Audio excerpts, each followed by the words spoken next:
Setiap kali habis game, pedal korang confirm penuh dengan peluh, minyak dan habuk. Itu yang buat spin hilang, grip tak lekat dan pedal cepat rosak. Serius, ramai tak perasan pedal kita ni sebenarnya cepat haus bila selalu kena peluh, minyak kulit, habuk kot, semua tu melekat dan buat spin hilang, grip tak menjadi dan paling worst pedal cepat rosak. Cara penggunaan mudah je, tak sampai 2 minit. First kali, korang sembur foam, gosok dan sekatakan pada permukaan pedal. Lepas tu, lap guna kain microfiber yang dia bagi tu, dah settle. Lepas bersihkan, pedal rasa ringan, bersih dan ready untuk next match.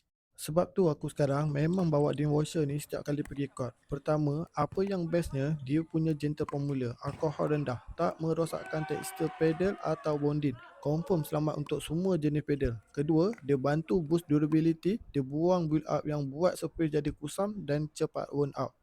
Jujur, setiap kali aku guna set ni, pedal memang rasa fresh macam baru beli. Spin naik balik, kontrol pun sedap.